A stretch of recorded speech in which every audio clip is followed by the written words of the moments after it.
Alright, well, welcome everyone to the first PPCG podcast. Yay! Finally. I am your host, Migo. With me are DJ McJune Him. Not yet. It's still DJ McJanuary Hem, technically. Doorknob, Hello. aka Dork Noob. And St. Nicholas. What's up, y'all? Merry Christmas. He has brought us presents. This week's podcast is brought to you by Intel, supplying hackers with your root password for 20 years. Additionally, if you wish to listen to this podcast at full speed, be sure to purchase the add-on package from your ISP, because we can't afford to pay for prioritized data. Perfect. Excellent. This is where we play the intro music. Yeah, this is where the intro music would go if I could figure out how to pipe it through Discord. So, use your imagination.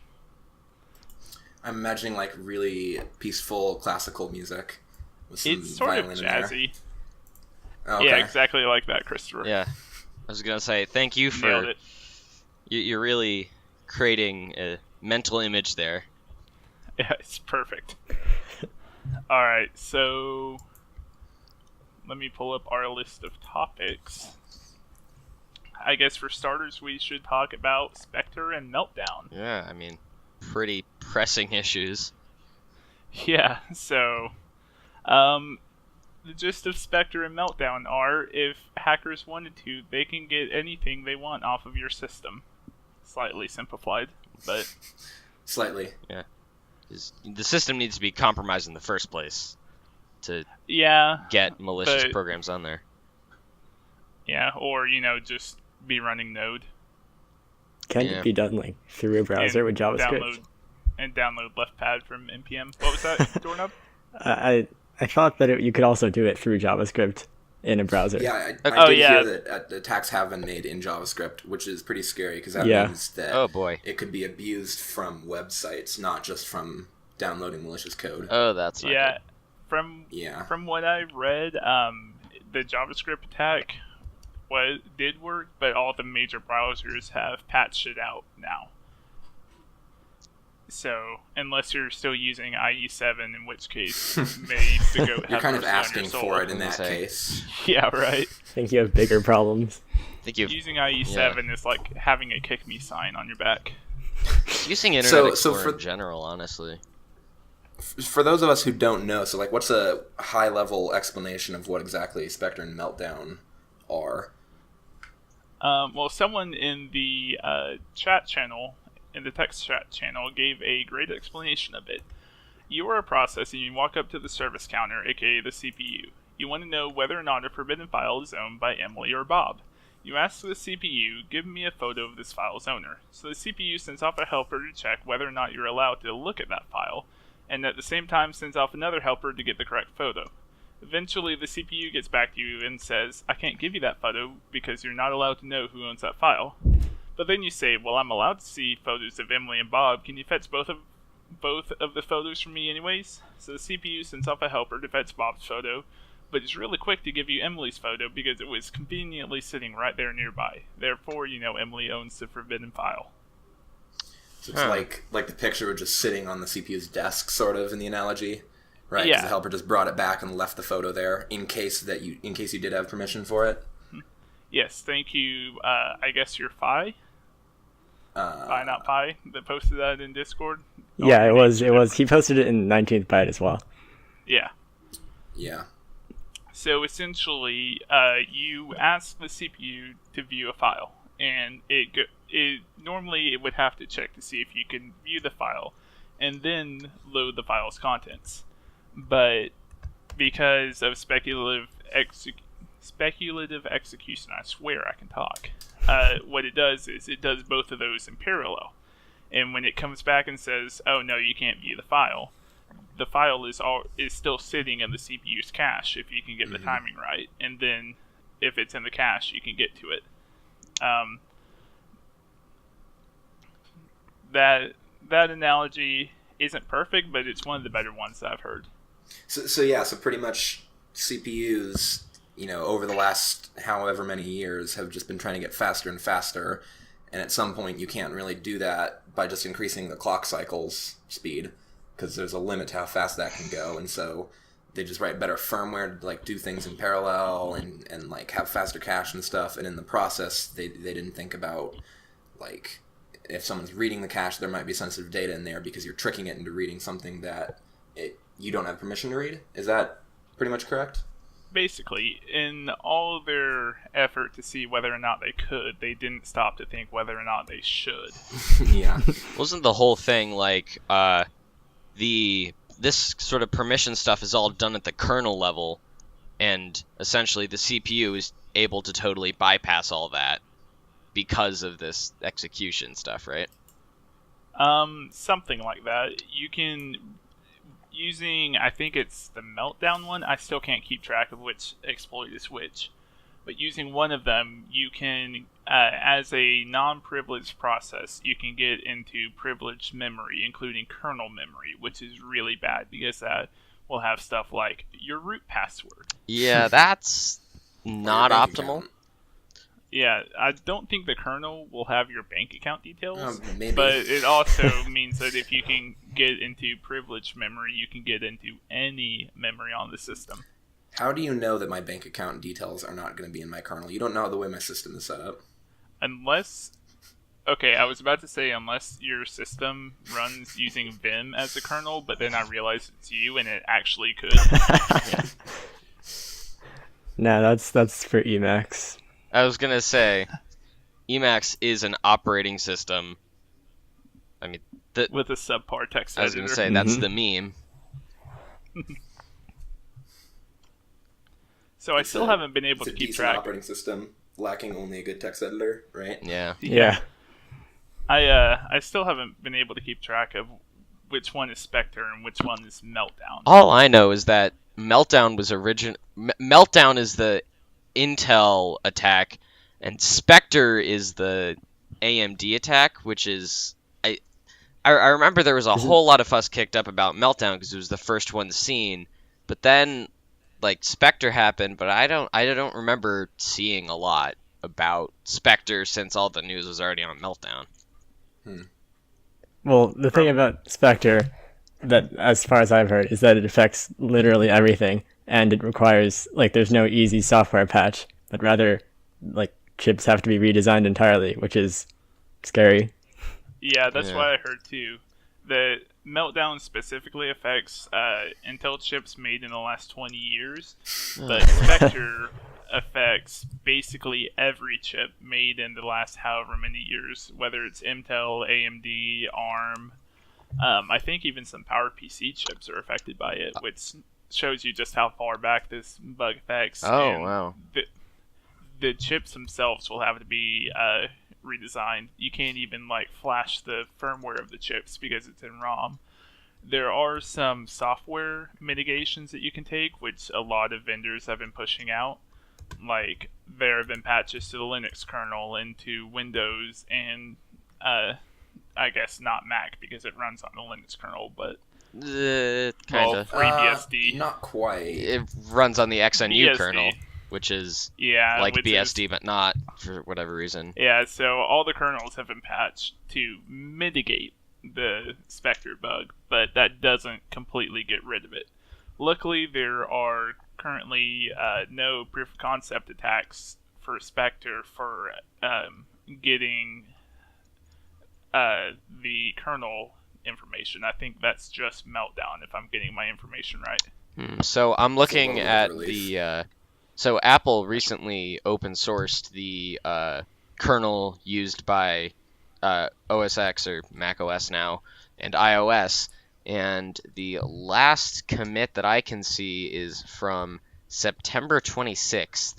So yeah, I don't know if they've been patched yet, which is not great. Mm-hmm. As Phi pointed out, Meltdown and Spectre do not affect the Quest for Tetris processor because it is not Intel, AMD, or ARM. It is useless. I mean, unless somebody can get Vim to run inside, make Vim an operating system for the Quest for Tetris processor. I mean, we could. Don't tempt us. The Vim kernel. Yeah, that is such a bad idea. I don't even really want to respond to that. When it involves Spy- Vim and DJ says it's a bad idea, you know it's a bad idea. As Spy pointed out, we have no cache and no speculative execution in Quest for Tetris. About the most we do for performance is prefetching, which is a technology that was developed in the 80s. So Oh, well. we are way behind. No, Mego, I expect to see Quest for Tetris as a competitor to Intel and AMD within the next 5 years. Alright, let me get right on that. Never. Yeah. My next computer will run the Quest for Tetris Model 2 processor. Well, I mean, at this point, you can advertise that it's one of the few processors that is not going to leak your kernel memory. So that Right, is, we should, a pro. we should get at on the a moment. PR campaign for this. You got to capitalize. My goodness. We would need Kei Zhang, though, because he was the genius who actually designed the whole computer that we used. Like, we had done some design stuff and worked on circuits and stuff, but he was the one who actually spent the time and put it together. And Phi is probably about to correct me about how wrong I am of that. I mean, I'm still just amazed that it even worked in the first place. Yeah, Like, that, you guys, I don't even know how long you spent on that. What was it again? Like 1 year, 2 years? It was 18 months from when Phi first had the glimmer in his eye to when we posted, and it was 3 years from when the challenge was originally posted to when we posted. I was going to say, that challenge stayed under unanswered for a long time. It did. We were actually supposed to talk about this on the next podcast, so we're stealing topics. Whoops. Oh well. We have to find something to talk about for an hour and a half. Exactly. So I find it interesting that right after the news of the Meltdown attack came out, that the news of the Intel CEO dumping a ton of his stock also came out. Yeah. And that he dumped his stock not long after Intel was informed about the Meltdown bug. And of course he said, no, it was a scheduled sale. This was planned for months in advance. But still, maybe delayed a month or two. Or if you find out that this huge thing is happening and you don't want to be caught for insider trading, so maybe wait a couple of months before dumping all your stock. Yeah, really. I mean, It's it like makes you. Well, first of all, wasn't Intel informed of the bug in like June? what was that? Wasn't Intel informed of the bug in Nick? June or something? We've lost Nick. Okay. Huh? What? I think Intel assassins came for him. Silence him quickly. Can't hear me? Can you It hear turns out that Intel actually made the processor in the Galaxy Note 7 and it exploded. Yeah, so one thing I know that did happen, since we're talking about the stocks, I remember, like, on the day it first hit the news about Meltdown Inspector, that Intel stocks dropped, like, 10% or something massive, and AMD's surged. And that's because AMD was, claiming that they're not affected by Meltdown, and then Spectre but came out. everyone conveniently ignored the fact that they are still vulnerable to Spectre also. Yeah, at least Spectre, it's harder to exploit. So they're vulnerable, but they're vulnerable to a much harder to exploit attack. Of course, it's also harder to fix. Yeah. And a lot of people are also focusing on that 5 to 30% range for performance decreases after the Meltdown patch, which people have done their research on, and it turns out it's mostly like Amazon Web Services and Google's whatever they call their web services. I think it's Google Cloud or something. Those things are the ones that are most heavily affected by it, and those are the ones seeing the 30% performance decreases. Oh yeah, Which because you can. makes sense that systems that are running at like a higher capacity are more likely to be affected by it. performance drop. It's not just that, but it's also the fact that they use container-based infrastructure in virtual machines. It means that they do more kernel virtualization, which directly interfaces with the silicon. I was gonna say, if you have all those Which processes causes running, them to be more vulnerable to, or more susceptible to the performance decreases. And also, that explains why a couple of days ago, well, I guess it was closer to a week ago now, once Amazon patched all their stuff, all their web services hardware to prevent against meltdown, Discord actually had a ton of problems. Because they were hit by that 30% performance decrease, and that was enough to cause Discord servers to start actually failing, where you couldn't send messages, you couldn't be in voice chat, you would sometimes get disconnected, and it took them about a day or two, I think, to finally get it stabilized, which means that they're probably paying a lot more money now to have more performance to get back to the point where they were. That's really interesting. Yeah, that is interesting. yeah, wow. So we still don't have Nick. Come on, Yes, really? I don't know what happened to him. I'm still going with Intel Assassins. Hello? Am I back? Hey, there he is. Oh my god. Discord, Did you fight off the Intel Assassins? I guess, I mean, I was speaking, like, I was reacting, and Discord, I guess, was just not transmitting my voice, even though it was clearly picking up on it. That was so weird. Well, Must have been that's the why we meltdown are patches. recording locally. Yeah. That's probably, I'm guessing that was the Discord server outages that Mingo was just talking about. There you go. Maybe. Still I know apparently not fixed. I know that voice chat was heavily affected by it, so it may still be having problems to this day. Yeah. The fact that the problems have been fixed so quickly is pretty impressive, though. Like, because these attacks are very problematic, and the fact that even though they're so bad that like even Amazon Web Services and stuff are running still, that's pretty neat. Well, as we've learned from previous experiences with Google and Amazon and all these companies, the best way to fix the problem is to throw money at it. And they are certainly not short on money. Say, isn't that how you solve anything anymore? Yeah, throw money at it. Speaking of throwing money at things, rip net neutrality. Yeah. Oh man, Wow. It was that's another nice while it huge lasted. topic. Yeah. Yeah, this is the political portion of the podcast. Mm-hmm. Actually, it's the part of the podcast where all the nerds mourn the loss of net neutrality. Well, so I did hear that it's going to be voted on again, I think, or maybe they're working on it. I don't actually.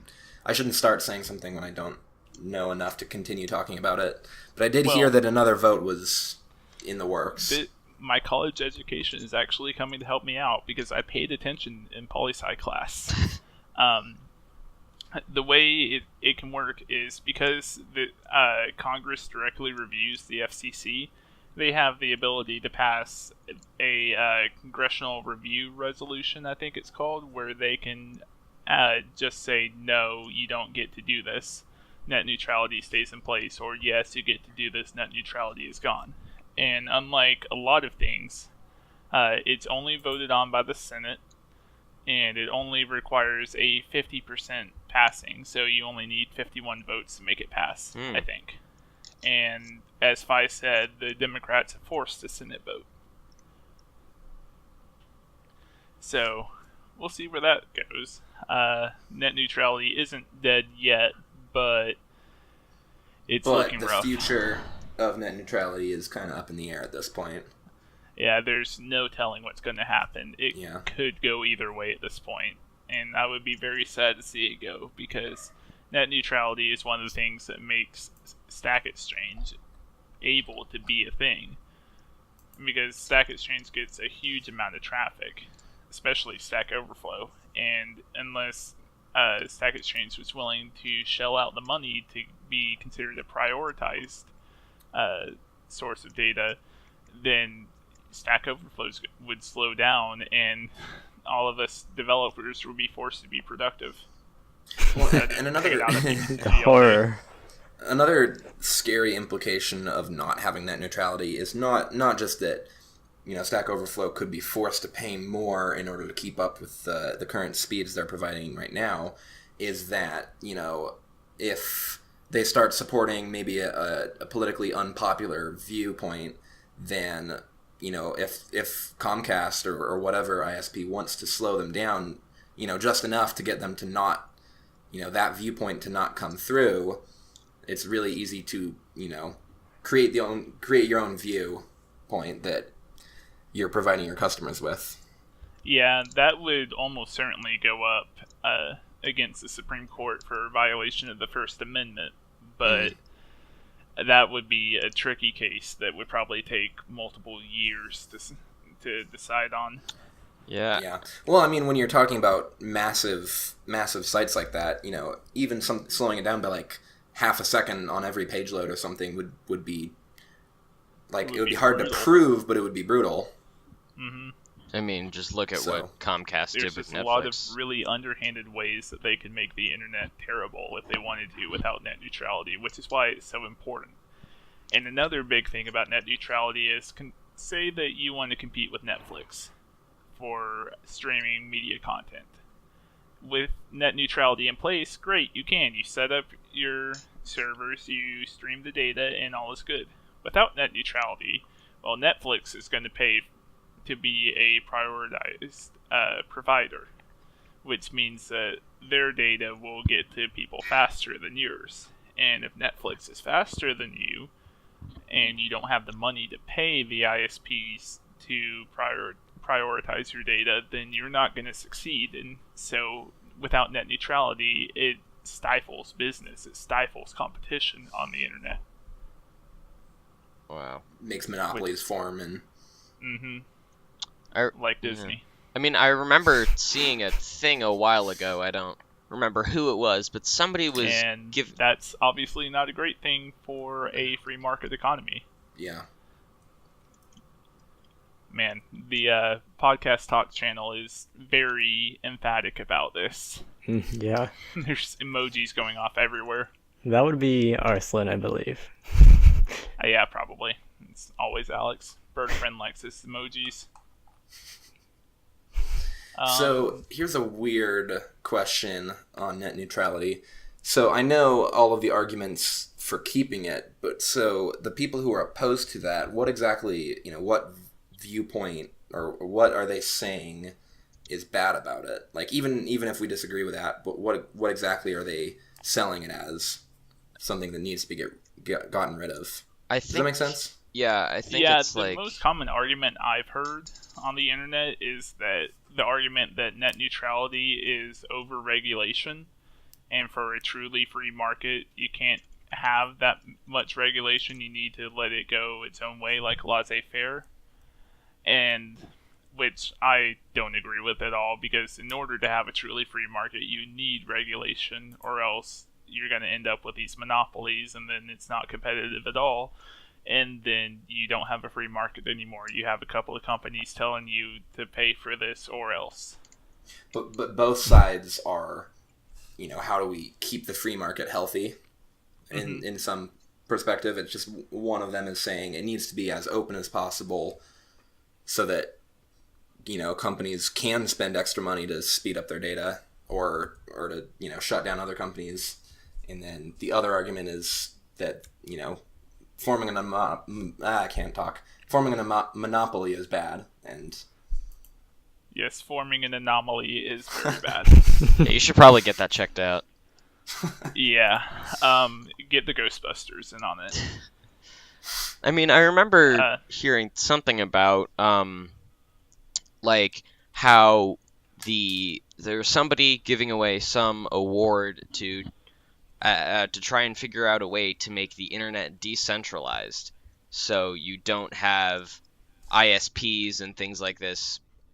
They don't have the ability, like despite like even say there were no regulations on it whatsoever, and they could just sort of do whatever they want, then this wouldn't happen because it's all decentralized. Although I don't know how far that's actually gotten, if anywhere. So, sort of like trying to make the internet work more like Bitcoin, sort of. Less like Bitcoin, because Bitcoin has that centralized ledger, but what? well, the blockchain. It's decentralized in the way that, in the idea that everyone is working on it, but it's centralized in the fact that there is one definitive blockchain. Well, okay, yes, I suppose so, but that's a little different, I would say, because I guess what you're saying is because there's no central authority. yeah, like, I mean, obviously there's always going to be some point of centralization. I mean, my first thought is like in torrenting you have trackers.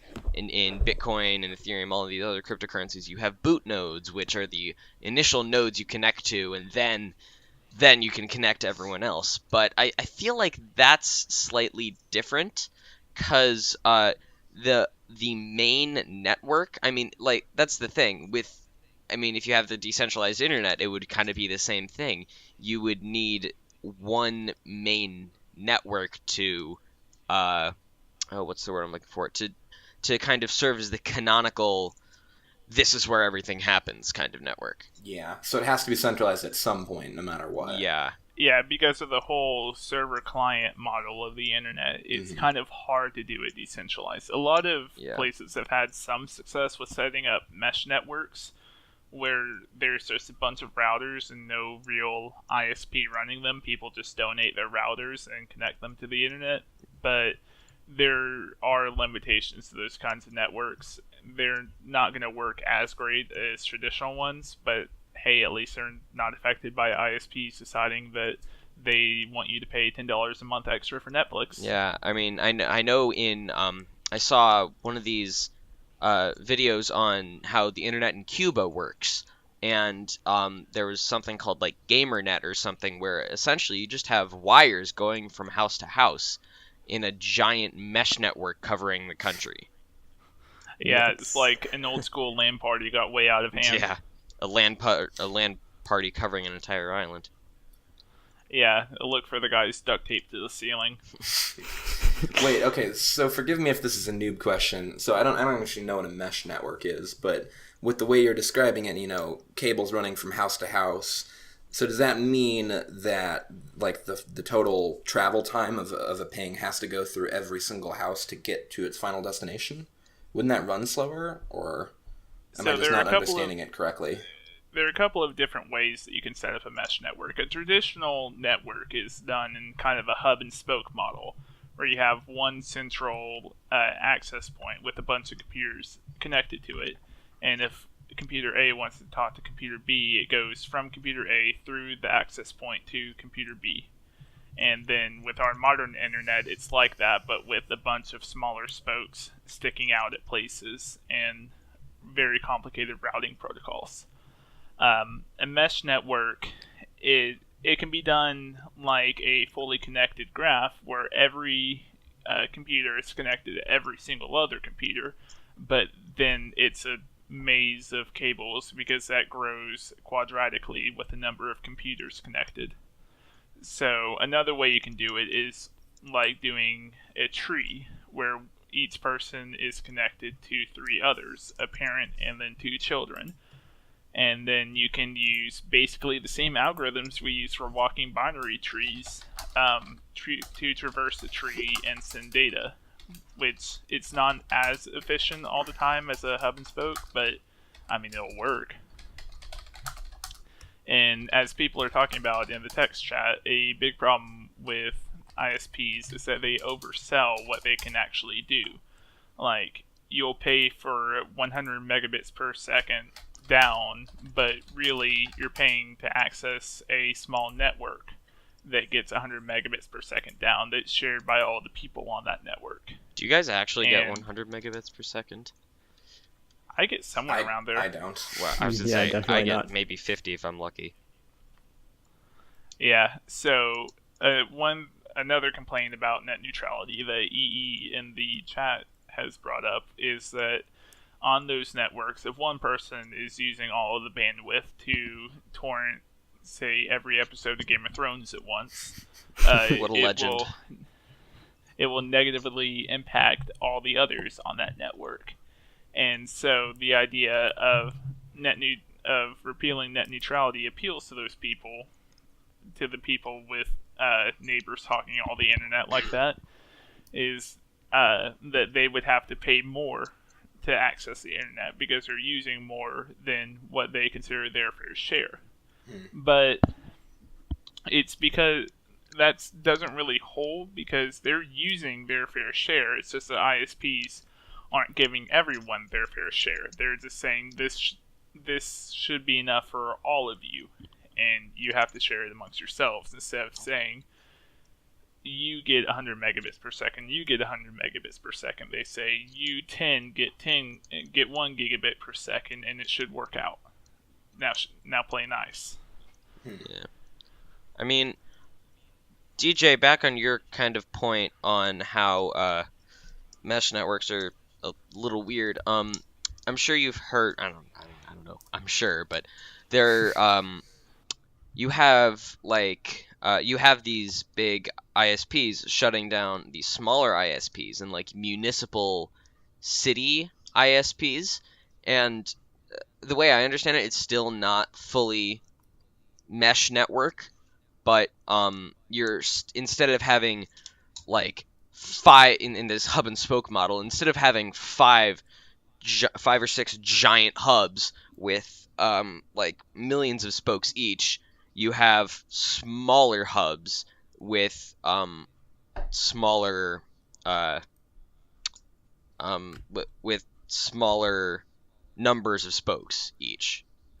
So it's not about like connecting every single person with a computer to every other single person with a computer, or having it go through a chain of all the computers. It's more like having a lot of smaller ISPs instead of one massive one? Yeah. That's an oversimplification? Yeah, I mean, it's kind of like half decentralization, because like you're still putting, I mean, I'm sure you can even see this kind of model in some cryptocurrencies with like master nodes or whatever, but instead of having one or multiple essentially central ISPs controlling it, you still have ISPs that are somewhat able to control in quotation marks, because it's not the level of throttling and controllability that you saw with like the whole Comcast v Netflix thing, but it's just spreading out the power, not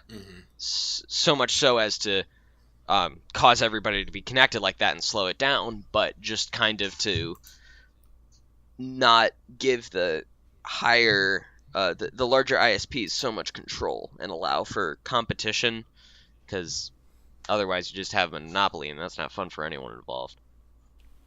Yeah, I think that definitely breaking up some of the ISPs and having multiple smaller ISPs would definitely help with competition, but then the smaller ISPs just don't have the funds to lay fiber all over the place like the big ISPs do, although the big ISPs don't lay fiber all over the place anyway. I was going to say. Even though they could, and they should. Well, yeah, because the barrier for entry to, become an ISP is so much higher. Which is why it's really easy for monopolies to form, particularly in that industry. The FCC costs alone are staggering to start an ISP. Because you have to pay to that FCC to get all your stuff inspected and make sure you're following the regulations and to get classified as an ISP. And then you have to pay to IANA to get your block of IP addresses that you use. Oh, yeah. And your domains and stuff. And it's a mess. It's a wonder that it even got off the ground in the first place. So we have Finite Pi in the text chat right now asking if a PPCG Code Golf ISP is practical or not. Knowing us, no. I'd say yes, as long as we have all of the code for it written in less than 100 bytes of jelly. I mean, if you can find a way to connect, couple hundred users around the world with, honestly, less than a million lines, I will be impressed. Yeah, it would be insane because of PPCG's global user base. Yeah. Like, us four, it would be pretty easy because we're all not that far away from each other, Yeah, I was actually. gonna say we're all US, I believe. Like, we're all CST, and then DJ is the one poor left out that's MST. So we're all within, like, 1,000 or 2 miles of each other. Yeah, laying 1,000 miles of fiber or cable would No not be big deal. that hard.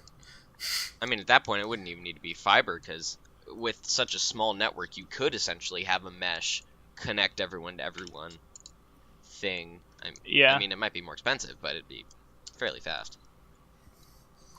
Podcasts at blazing speeds. Yes, 1 bit per second. Yeah, there you go. This 90-minute podcast would take about 3 years. I didn't actually do the calculation on Yeah, that. it'd be longer than that. Well, we're broadcasting at 64 kilobits per second, and there are 4 of us, so that gives us 256 kilobits per second for all 4 audio streams. Ugh. And if we did 1 bit per second instead, the 90 minutes would get multiplied by 256. Well, you would only need to get 3 audio streams. Well, 256,000. Why only 3? We need all 4. All 4 of us are talking. Wouldn't you not need to record yourself? I mean, to broadcast it to everyone listening. Oh, I see. Or at least to just one person listening. No, So that would be 256,000 seconds. So someone do the math. No, we should just divide it into podcast part 1. It's just one person speaking, but it's still the entire podcast. And so you have to download them all separately and layer it yourself. Play them at the same time. Yeah. Apparently 256,000 seconds is approximately 2.96 days. Yeah, that's... I don't want to be downloading all that time. Yeah, you'd be downloading this for 3 days just to get to listen to it. So Listen it'd to it be for like 90 you had minutes. AOL in the 90s. In the 90s, back before half of the people on this podcast were born. Yeah, Yep. back before net neutrality was born. Oof. So one more comment I have on the net neutrality topic is, so I live in northern Colorado, Fort Collins, and the city of Fort Collins is starting municipal broadband internet with the goal of being net neutral and gigabit speeds. Wow. You must be So happy. that's really exciting. That's some pretty lofty goals. Yeah. The town where my mom lives has municipal internet, but they're still working on getting megabit. Ooh. It's not great. Also, there aren't nearly enough access points. So even though it's a small town, like for most of the town, you can't even connect to the municipal internet. You have to be in downtown, basically. There was a Reddit thread about this. So basically, I got my hopes up too much. Well, I think that the city of Fort Collins, Colorado might have a bit more infrastructure and money to do this than the city of Censored, Texas. I'm not going to actually say the city where my mom lives. So, Dox your own mom. yeah, right. I know everybody was really hoping for me to say the city name, but no. Too much personal information. Can't believe it. Now what am I going to do with this half-completed profile of you and everybody you know?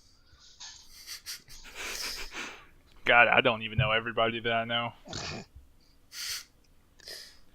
Yeah, go ahead. Start guessing cities in Texas. I'll tell you when you get it right. Yes.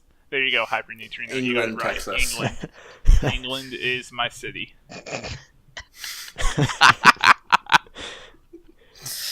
You know, I thought we were done with that. I thought I wouldn't have to hear that phrase ever again. Nothing is ever over. Is nothing sacred? No. Memes will never die. No. No. you think they die, but then they come back stronger than you can ever imagine. This isn't even my final form. Oh god, what have I started? A mistake. Yes, welcome to the Mistake Podcast. This episode brought to you by Intel. Amigos Regrets. By Mago's bad decisions. Intel. Intel. Making mistakes since... Oh, God. 1995. Yeah. Let's see. How long ago was Intel founded? Jeez. I don't know how long ago they were founded, but I said 1995 because that's when they started making the chips that were vulnerable to meltdown. If only all of us were sitting at a computer right now, we could answer when Intel was founded. If only. Yeah, if only. According to the magical source of all knowledge ever, Wikipedia, Intel was founded in 1968. Oh, I thought you meant Geobits. Intel was founded in November 1st. Looks like Chris also got the answer very close to when you did. We're just ninjaing Chris all over the place. It's great. Boom.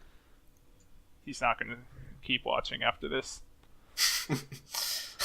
Yes, we're getting a new site design November 1st, 1968. We just have to wait long enough for the years to overflow and wrap back around. Like that episode of Futurama, right? Where they go forward in time so far that they reset the universe. Yeah. And then they miss it again, so they have to go forward again. That was a good episode. Anyway. Yeah, that got pretty far away from the original topic. Yeah. We got from net neutrality to Futurama. Wow. I'm actually that kind was of impressed. That was secretly my goal this entire time. I mean, I could do a Futurama podcast if you want to do a Futurama podcast. Good news, everyone. Futurama podcast is scheduled for next month. Oh, goodness. We will have all of our friends in Zoidberg speaking. So, the next topic on our list is programming language trends and development. So, I'm gonna say, DJ, since you are the king of making terrible programming languages. Ouch. Why don't you kick off this very painful segment with your pain flack? Wait, that's not mine. No, that's Christopher's. Oh, that was Christopher. Yeah, that started today. Yes, you have inspired a whole new terrible language. I'm so proud. Are you proud? Yes. No, well, brain flack wasn't it wasn't designed to be painful to use. I mean, it says that on the I was going to say. Happy accident. It does say that. It was a happy accident. I was inspired by brainfuck because I thought it was a really cool idea to have, like, boil a language down to the simplest pieces that you can while still keeping it powerful enough to do anything, albeit in a lot of bytes. But my goal was to make something similar and use the idea of, like, nested operations and balanced strings where, like, you know, if you open parentheses and you have to close it.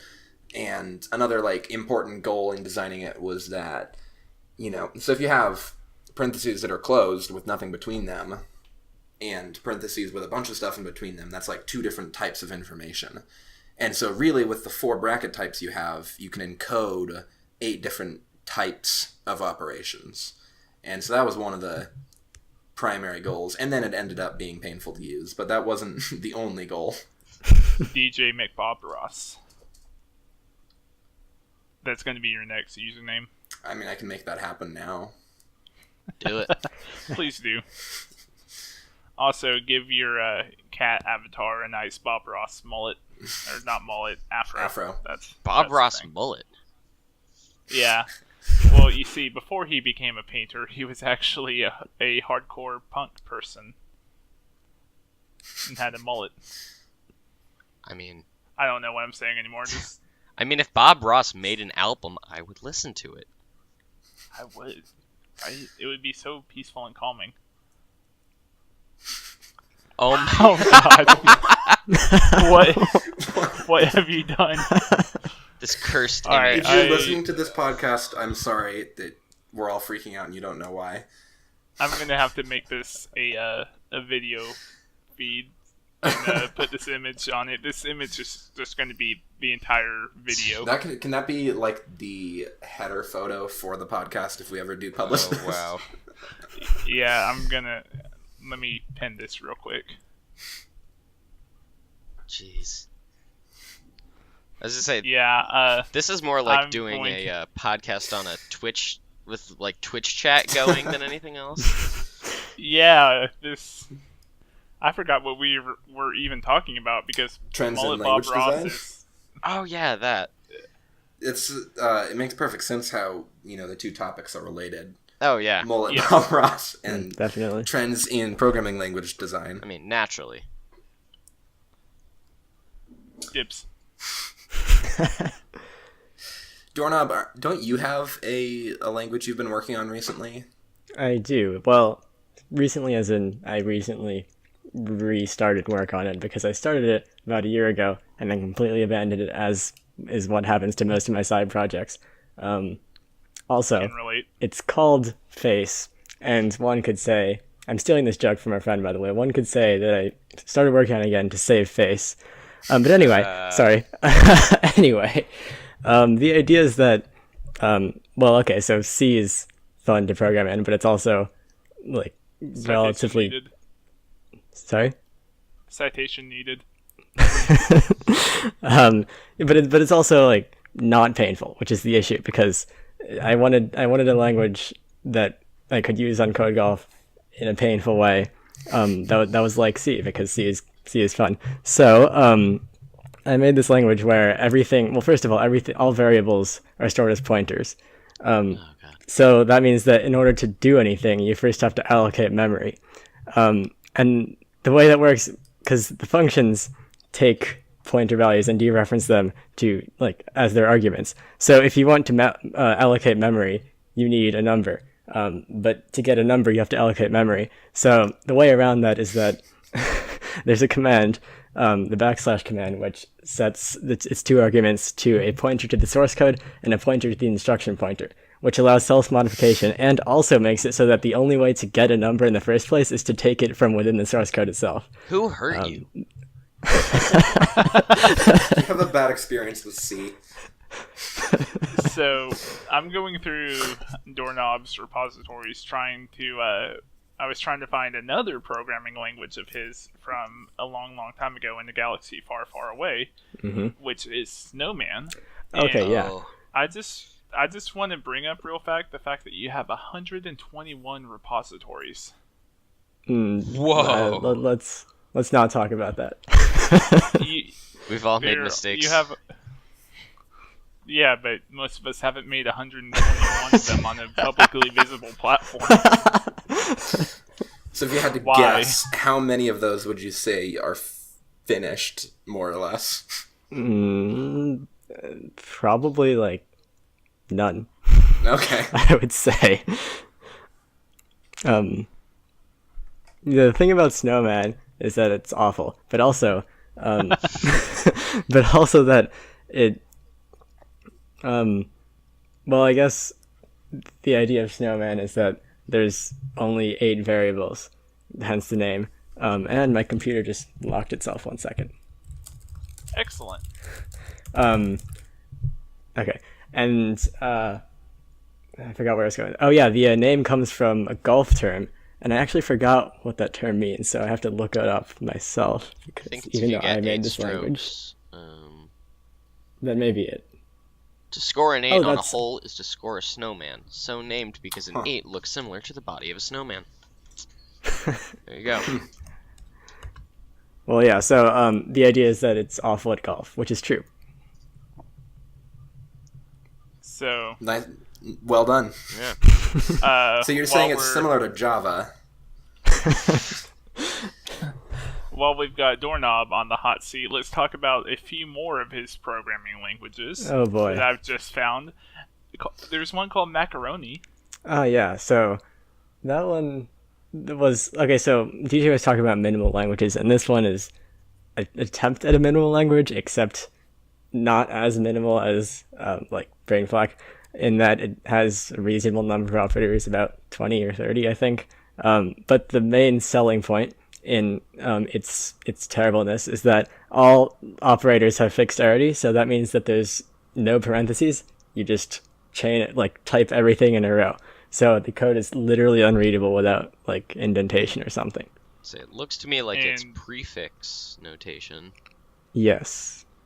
And also, all control flow is done entirely through gotos. Indeed, that's true of face as well. And it makes a huge design error where all numbers are represented at a 64-bit floating point internally. So it's JavaScript. I mean, I made this a while ago in my defense. I hope you've learned since then. I have. This is grave sin, and I'll never make it again. Also, there's ostrich. Oh yeah, I'd forgotten about that one. I actually remember hearing about ostrich at some point. Yeah, it was because Alex Arslan was really interested in promoting it to everyone for some unknown reason, even though it sucks. That would be why. Alex really liked ostrich. I think it's because it had a bird name. That must be it. It was an attempt at like improving GolfScript, and it was going sort of well, and then CJAM happened, so then it stopped. Mm-hmm. That actually reminds me of something that I find really interesting about the development of golfing languages over the years. Is if you look at the history of Code Golf, specifically, Code Golf Stack Exchange, you look like 5 years ago and everything was dominated by GolfScript and J, and people were like up in arms over GolfScript and J being like unable to be competed with. It was like, it's too short, nobody can compete with it. And then as soon as CJAM came out, that just blew GolfScript out of the water. And, the languages that are in use today, like Jelly or O5AB1E, did I say that right? I think we settled on Osabi last time we talked about Osabi, yes. I think so. But yeah, if you compare it to Jelly or Osabi or Soggle or Soggle, just modern golf languages, they're way, way, way shorter. And I don't know if that's because they're specialized towards the type of tasks that we find on Code Golf, or just because there's so much more practice. And it's just really interesting to watch the actual verboseness of languages. I mean, I noticed that you leave actually out of the languages that beat the pants off of GolfScript and CJAM and stuff, which is appropriate because it's terrible, especially at string handling. I mean, I think it's part of at first, I think GolfScript has variables, which I think in a lot of modern golfing languages, besides maybe having, I know Jelly has the register and Osabi has the X and Y variables. You don't really see that much anymore, and I think it's kind of become. I joined the Code Golf community very recently, but how recently? I think 5 years ago. Yeah. No, I think it was the beginning of 2017. About a year ago. But from what I've seen, at least, it's kind of shuffled, not shuffled, but funneled down into not quite minimalism, but just enough minimalism. You know what I mean? To the point where it becomes also the advent of single byte custom code pages. That definitely. Yeah, that's definitely a big thing. Yeah, the fact that we aren't. What language first took advantage of characters outside of ASCII to be able to fit more commands in? Specifically PPCG languages. The earliest one I can think of is GS2, which uses CP437, aka the best code page in existence. Oh boy. Was that made by Lin, or? I think it was made by Adnan in the first place, wasn't it? No, I think it was made by Lin. Of course, there's also APL, which uses. Well, that's APL. Use a custom code page, but APL is a practical language, supposedly. So in the PPCG community, I don't know which one was the first to use all 256 bytes. Of course, nowadays you're crazy if you don't. Yeah. So GS2 is on GitHub. It belongs to the user Noodle with 3 O's, and I don't know if they're on PPCG. So they might have made it outside of. I think they're like active on Anarchy Golf. I'm not sure. I recognize the name definitely. Yeah, that does. I think you're right. I think they are an Anarchy Golf user. So that's the first one I can think of that was designed as a golfing language to use all 256. But I don't know which one would be the first PPCG user created programming language. What in general, or to use chat, the? Well, the first one to use a full code page rather than just ASCII. If anyone in the chat wants to answer that, so that we aren't just sitting here trying to sitting here scratching our heads. Yes, sitting here scratching our heads and searching in dead air. Yeah, I mean, is it possible that it's Jelly? Definitely not Jelly. Yeah, it's not. Because what's newer or older than that? Seriously came before Jelly. Seriously? Sorry. Come on. I'm kicking you. Never inviting you back. Seriously, I started creating it in November of 2015, I think. Or was it 2016? And it used most of CP437 by the end of it.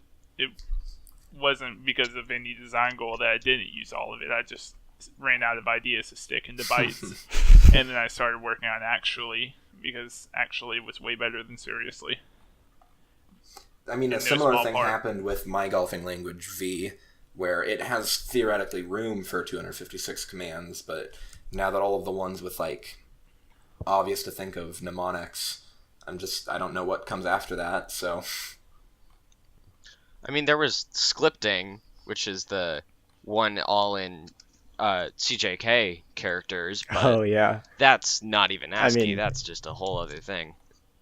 That's like back from when people were still debating over whether to count bytes or characters. Those were simpler times. Yeah, simpler scripting times. Uses non-ASCII characters, but it doesn't try to use a single 8-bit code page. It just tries to abuse UTF-16 for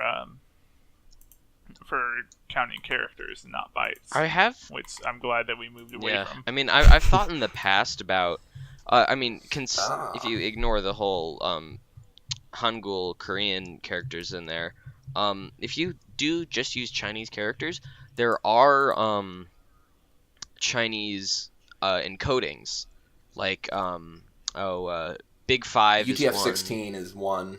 That it's not specifically a Chinese encoding, but that's a common one. I'm just thinking of specifically Chinese ones because they don't have all the other, I don't mean to say fluff, but all the other overhead all the other overhead that comes with using Unicode. Yeah, but I don't think it's possible to use just one single byte encoding scheme. Oh, geez, no. For the Chinese language, because there are way too many glyphs. Yeah, no, I'm talking about, if I remember correctly, there's one that just uses 2 bytes for every single character. That's UTF-16. Yeah. Huh. Well, UTF-16 doesn't use 2 bytes for every character. They have surrogates and stuff. Oh. Mm-hmm. I didn't know that.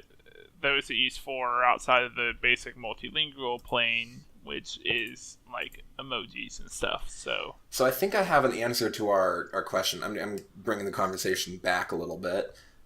The first one I can find on the meta page of programming languages that have been made by PPCG users that I know uses a 256-byte code page is Brachylog. Or Brachylog. Oh, interesting. Really? Brachylog was made in summer 2015 by Fatalize, which is earlier than Jelly. I forgot that Brachylog was so old. I've also come up with a few candidates. Funsitin the post was September 9th, 2015. I don't know when it was actually created. Well, when was Seriously made? November. So Of 2015? yes, I believe. Okay. So it post-dates them, but predates Jelly. Function 10 uses CP437 because it uses box drawing characters for actual box drawing, Yeah. which is heresy. I mean, I don't think that really falls into what we're discussing because it's not trying to be short. Yeah, it's not Doesn't quite quite the same. count. The next closest thing I can think of would be I just had it and I lost it. ESMIN? Oh, yeah, ESMIN, which Phi pointed out. I think that was around before Seriously even, and that one, but that one isn't also a single byte encoding scheme because it uses ETF16, I think. And that because- one was October 2015. So that would be yeah, after so- Brachylog also. Wait, okay, so is it Brachylog or Brachylog? I have no idea. I say brachylog because it kind of looks like brachial. Like, Yeah. as Yeah, referring I to actually lungs. have the same reasoning. Yeah. The biology student in me says brachylog. Okay, I'll stick with The that then. comment in chat about how it's pronounced is entirely useless because it doesn't actually give any additional information. As it's spelled the exact same way. Now, we all know that the best programming language that we're all waiting to be released is Figs. Ah, yeah, Phi's Phi's Golfo Golfo Supreme. Mm-hmm. I've been waiting on that for years. Yes, brachylog. What a fantastic pronunciation. I If we prefer. all jumped on that pronunciation, that would be a brash move. Alright, so I'm leaving. Sorry, Oh, Nick. we got 30 minutes and one topic left. Come on. I'm joking. Mostly. Okay, wait, so- Brachylog. That's a good one. I prefer Brachylog. Oh, Brachylog. That sounds too much like broccoli. I don't know. bracholog. That- Yeah. What do you have Broccoli against log. broccoli? I have nothing against broccoli. I just had some for dinner and it was delicious. Yeah, but Broccoli's I don't good. want golf in a language named after broccoli. I don't know. Isn't there a programming language named broccoli? Hang on, let me pull up TIO. No I know way. Alex was making a bot called Dr. Broccoli. Sorry, this is completely unrelated, but No, I don't see one on there, but I swear I saw one. Maybe it's on I have Insta dibs Links. on it. I want broccoli. My language. I mean, we could have just ended it there and just said, I want broccoli and be done with it. yeah. So my I'm having some difficulty because it turns out I don't actually know how to spell broccoli. Nice. But I swear I saw a broccoli programming language. Only on PPCG where you Yeah. can pick a random word and be like, isn't that a language? I'm pretty sure it is. Yeah. Aha! I mean, Well, let's see. There's a dependency injection framework for Python. That's not what I'm looking for. Here we go. Found it. It was on SourceForge, which is why nobody could Ugh. find it. SourceForge. SourceForge. What is Right. that? I've never heard of it. It's the best way to I'm download kidding. malware, actually. I think the only... For your meltdown vulnerable PC. Yeah, there you go. If you want to test that out, you can get it Yeah. from SourceForge. I think the last time I Exactly. actually genuinely used SourceForge was to download... I was stuck on my school laptop and I had to download the MinGW libraries because I wanted to get something to compile under Windows. And then I look it up. It says, oh, precompiled binaries available on SourceForge? Like, Man, that's when you know you're desperate. So this language, the last time it was updated was 2007. Wow. Yeah, and doesn't seem to have any actual source code, just a binary. That's Nor does it have totally not documentation. sketchy at all. don't you just love it when Yeah. there's no source but it's still under the GPL? Oh, there's a website. It just links to Oh. SourceForge again. I got so excited. Dang it. Okay, so if this podcast achieves nothing else, we have to get an answer in Broccoli at some point. Yes. Yes. Not it. Not it. Me neither. I'll write the hello world. All right. I can figure it out. All right, that's your job. You have to do it. Also, we need to petition Dennis to put it on TIO. Yeah. Status pre-alpha. You know, Zachary pointed out a good point, or not Zachary, Sans. Because it's GPL'd, we could request the code. Because Yeah. they distribute binaries, so they also have to distribute the code. Yeah. Well, actually, okay, so I remember seeing a question on Open Source Stack Exchange about this. And it was asking, if you lose your source code, what do you do if you licensed your code under GPL? So, the rule is the developer is not under any obligation to do so. It's wherever, if you can obtain the binary from somewhere, then they also have to be able to provide the source code. So, like, SourceForge would be obligated by the GPL to provide the source code. So, I'll just what would likely email happen SourceForge directly yeah, and ask them for what- it. Let's subpoena what would likely happen is SourceForge. SourceForge would just delete it. Would just That would be delete that A repository. great loss to all of us. So we just need to make sure that happens after we add it to TIO, so we can have a language Yeah. that nobody understands. Let's see. The person who made this, Earth versus Soup. No. Let's see. Last user activity on their repositories was in June 2015, and there's no profile information at all. So there we go. Excellent. Nice. So if you wanted to, tune into this podcast to listen to interesting conversation about technology and PPCG, In the wrong place. Nope, we're actually just snooping on random users on SourceForge. Yeah, I'm terribly Because of sorry the name about of their misleading language. you all. Alright, so I'd just like to point out that on the SourceForge page for Broccoli, the programming language is listed as Python, C, Java, Oh God. which is kind of terrifying, honestly.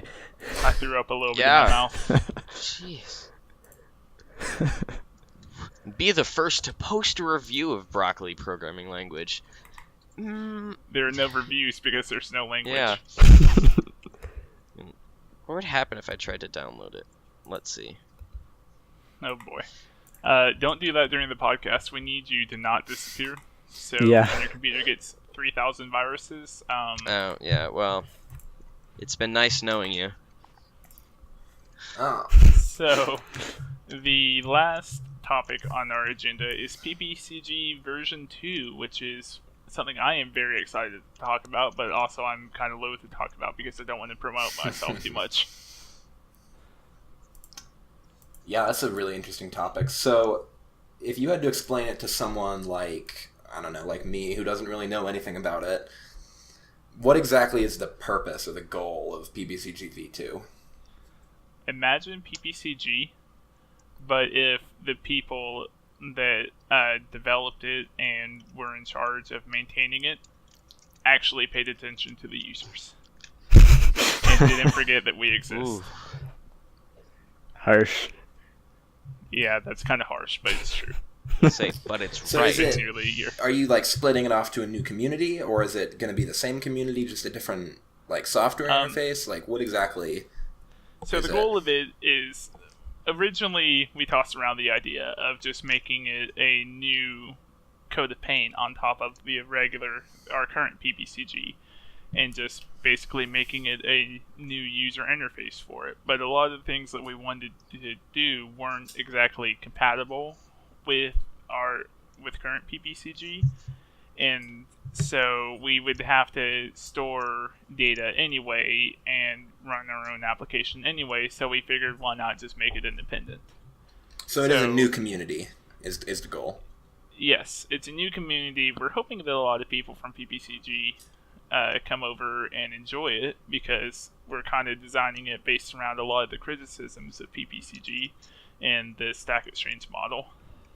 Mm-hmm. So our goal is to make the recreational programming site that we would want to use. Are you planning on having a similar, points based or reputation based system that Stack Exchange has, or is that going to be different?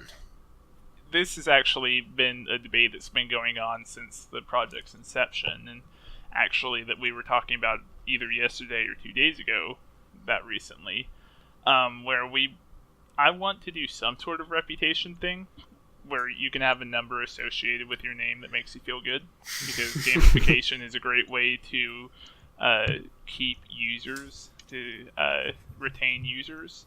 But as far as what you use reputation for, like getting privileges and stuff, and how you gain reputation, we're still trying to figure that much out. One of the ideas that I've tossed forth is having a couple of different reputation numbers. One for challenges, and one for answers, and one for community involvement, and stuff like that, where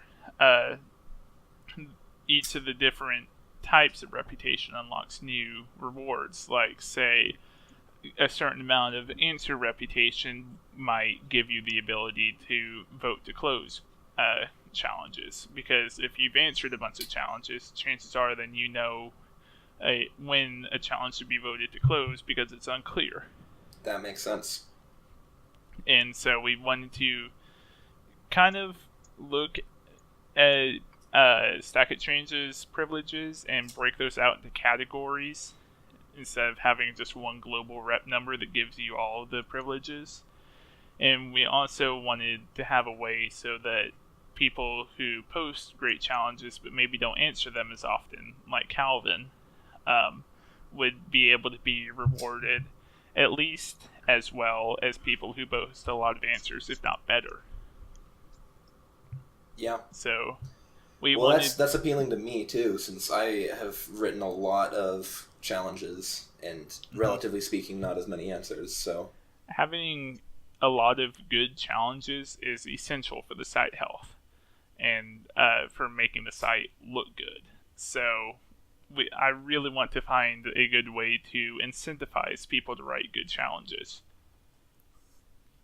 Yeah, I mean, at this point, it's just kind of, like, you see some, I mean, newbies maybe, but like just people who immediately post challenges to main without checking the sandbox, and I mean, like, yeah, they get a ton of downvotes and eventually gets close voted, but I mean, like, what's the kind of,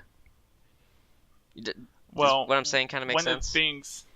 One of the things that I am pushing very hard to do is automatic sandboxing, where everyone's challenges go immediately into a sandbox when they post them, and then there will be like a review queue, and then it will require so many looks good reviews to make it out of the queue and to make it on the main where it can be voted on and answered and stuff.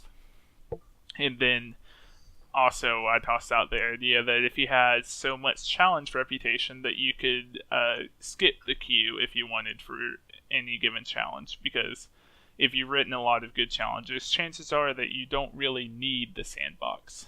Like, Calvin never uses the sandbox, and none of us bother him about that because, well, he knows what he's doing. He doesn't really need the sandbox feedback. But also, even if you had that enough reputation, you could still choose to use the sandbox if you needed feedback on something. Well, and one thing that I would encourage, sorry, I just interrupted you, Doorknob. It's fine. But one thing I would encourage is right now, there's really no incentive as, other than as a challenge writer to make sure your challenge is high quality before you post it. There's no incentive for anyone else to use the sandbox and to help other people with their challenges make sure it's good. And so anyone who does that is really just doing it out of the goodness of their hearts, So ideally, it would be nice if there was a way to incentivize people to use the sandbox and do reviewing in it. Yeah, that's one of the things that we're going to have to figure out once we implement the sandbox model. Right now, we're still working on being able to add commentary to answers. So, I mean, also, like, a way to incentivize that. Process. like you were talking about redesigning the reputation system, you could incentivize it with that. Like if giving good advice would be rewarded in some way. Yeah, Christopher suggested rep for sandbox reviewing, which is something that we could possibly do. Like maybe that would go into the community interaction and participation reputation number, or maybe we'll make it a separate number. Who knows?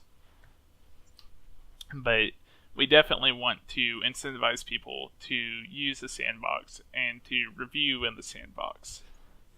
And we can easily incentivize people to use the sandbox for posting challenges by forcing them to. But that doesn't do us any good unless we also can get people to review. And so we'll find some way to gamify that. Basically, what I've been doing for the design goals of this is I've been taking this question, we're not a Q&A site, but what should be done about it, and using that as a checklist of things that we need to get right that Stack Exchange does not get right.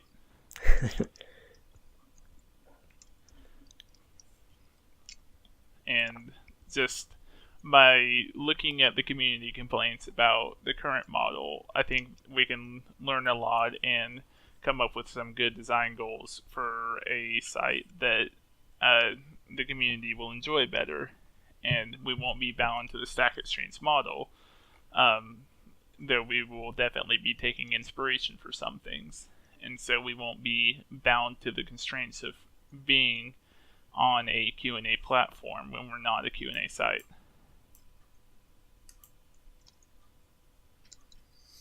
And I hope that gets off the ground, and I hope that people like what we do. Yeah. And at some point, I'm hoping around April, I'm hoping that we'll have enough features in place that we can announce a beta. That's exciting. So how large is the dev team, or the group of people that are, know about it and are working on it and are part of making it happen right now? Right now, we have 4-ish. Okay. There's me, the project lead. There's Downgoat, who is the front-end lead, who I do not let anywhere near the server if I can avoid it. He does have an account on the server, but he does not have pseudo privileges. Mr. Xcoder has participated some and contributed some. Connor has helped with some debugging stuff. Pavel has done some contributions. This would be easier if I just pulled up the GitHub organization. Oh, and Sherlock has actually been working with us because he is using PPCG v2 as a project for one of his classes. He's doing a project about verification and validation and automatic validation of correctness of software. And he approached me and he's like, hey, can I use PPCG v2 for this? I'm like, absolutely. This is free debugging. Normally we'd have to pay someone for this, but if you want to do it for one of your classes, great. Yeah. That's the ideal situation as a developer, is having people coming to you asking if they can debug your code. Exactly, and that's fantastic. So, community involvement is a big thing, a big goal for me for this site, and that's one of the big reasons why I chose to make it open source. So that anyone can contribute to the site and help make it better, rather than having it closed source and having to go through the administrators to get anything done. Of course, you still have to go through us to get your pull requests approved and merged, but it's a lot easier to request features when you can actually see the code. And also, we can just say, if you want the feature, we don't have time to implement ourselves, but feel free to do it, and we will help you with that if we can. And also, if there are bugs, we don't have to wait 18 years to get something done about it. Yes, Hyperneutrino. Just having the source code available for people to view means that there are a lot more eyes on it, so we can find problems a lot faster and fix them.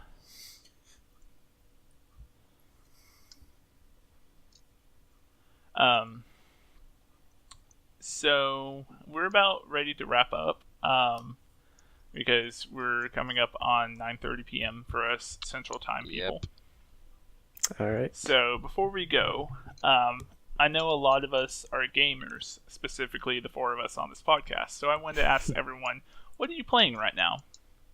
Not like right this second, because I hope that you're, paying attention to the podcast and participating. But are you asking the podcast speakers or the podcast listeners? Both. Okay. So DJ, what have you been playing recently? Well, I'm pretty sure you know the answer to that because it's also the same thing that you've been playing recently. It's, same for me. Factorio. Oh, It's always Factorio. I thought you were going somewhere else with that. Oh, where were you going with that? Well, I think knowing me, you could guess. Oh, NetHack? Yeah. Yes, Doorknob is always playing NetHack. Mm-hmm. And Nick, what about you? What have you been playing a lot of? Well, so I did just get an Oculus Rift, and so I've been playing this one game called Hot Dogs, Horseshoes, and Hand Grenades. I've seen that It's game. so much It fun. looks insane. It's basically Fantastic the name. American dream in a game. It's I'm joking, but it's basically a gun I'm not. sandbox. Like you're holding it in your hand. You have to load the magazine into the bottom. You cock it, you fire, and then you have to reload it. The whole thing. It's really like one of the things VR was like when you think VR. I mean, a couple of years ago, before VR technology became what it is today, when you think of like the kind of visions of VR, you see like people in. At least I think of people in like simulations with accurate like everything, and I think this is a really cool step towards that. I always thought of like those arcade games where you would put the helmet down over your head and you'd stand in place and be able to turn and look, and a lot of those were like army war games. So I've been playing not as much Factorio as I was like a week ago. Kind of weaning myself off of that a little bit just to get back into it probably tonight. I've been playing Temetsi, which was made by Eric, point.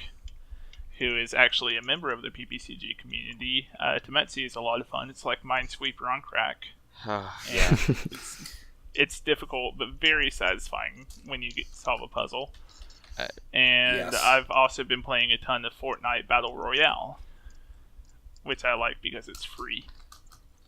Oh, is that one? the one? I will say about Temetsi, it's definitely a very, very satisfying game. I've always had a strong draw to puzzle games, and it's very, it's hard. Like a lot of the puzzles, especially, even 10 or 20 levels in, the puzzles can be very challenging and take like 30 minutes to solve. But it's very, very satisfying when you get a really long or hard puzzle figured out. So, I'm also a fan of puzzle games. I mean, I have a companion cube engraved on my wedding band. Oh, that's nice. I'm also a big fan of open world games, so Factorio scratches both itches at the same time, which is why I love it so much. Because it's an open world game about logistics issues and getting enough iron, and you can never have enough iron. And so you have the open world experience of being able to do basically whatever you want within the constraints of the game, but also the logistic puzzles of trying to get everything where you want it to go so that you can do what you want to do. So, Factorio. This podcast is brought to you by Factorio. And actually, I keep interrupting people. I feel it's fine. Go ahead. That is actually a good plug for the Discord server that we specifically for Code Golf people and video games. Since that's a pretty there's a pretty large overlap in those interests. There's a lot of people on Code Golf that are interested in video games, which is, shockingly, computer nerds like video games, who knew? But, yeah, there's a Discord server specifically for talking about video games with people who do Code Golf, so check that out. On the PPCG Discord server, there was a channel for games, and that grew into a couple of channels, and then there was a chat room on Code Golf Stack Chat for it, and then we branched off into our own Discord server because we kind of ended up overwhelming every single platform that we hosted chat on. So also I again highly recommend Temetsy if you want to check it out. It's pretty cheap. I'm gonna be honest here and say that I got it for free from the developer. Eric is awesome. Is that Eric Tressler? Yes, Eric Tressler. Yeah. There we go. We got it eventually. I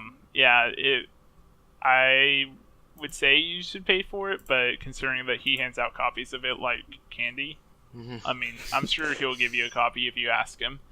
He just over Christmas, it was like 75 cents. Yeah, that's when I bought it. So I was handing out copies like candy to a lot of my friends. And now a bunch of my friends are like addicted to it, so... Yeah, it's very cheap, and I think that mostly he just wants people to play it and experience it. So, of course, I'm kind of putting words in his mouth. If you like it and you want to support him as a game developer, you should totally buy it. Yeah, he's made a lot of neat things. There's that one. Has anyone here seen that Outwards game that he made?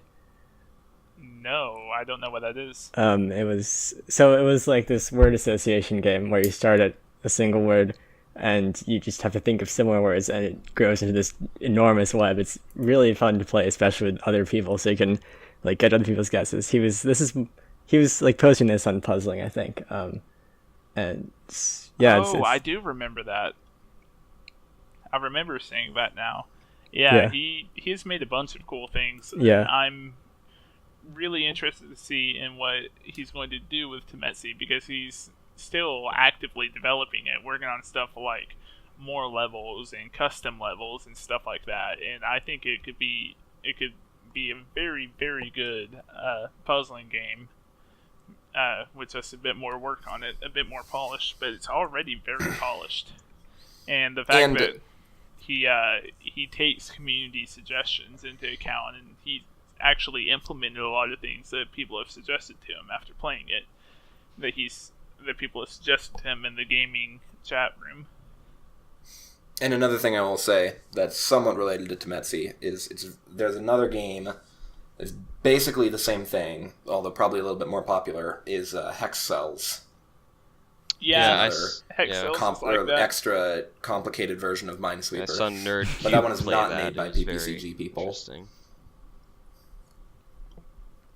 Well, it's about time to wrap up, so I would like to thank DJ, Doorknob, and Nick for being the guests on the podcast this week, and for providing such colorful commentary on so many different topics. And I'd like to thank everyone who tuned in to listen, although I guess tuned in isn't the right word because it's 2018, but who came here to listen and to chat with us.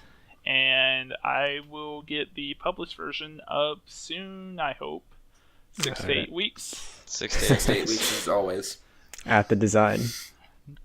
And so thank you all for chatting and listening, and have a good night, morning, whatever, depending on where you are in the world. Have a good time. Thank you, Mego, for hosting. Yeah. Have a good time, Golf Code, and find the source code of broccoli. Bye, everyone. Bye. Yeah.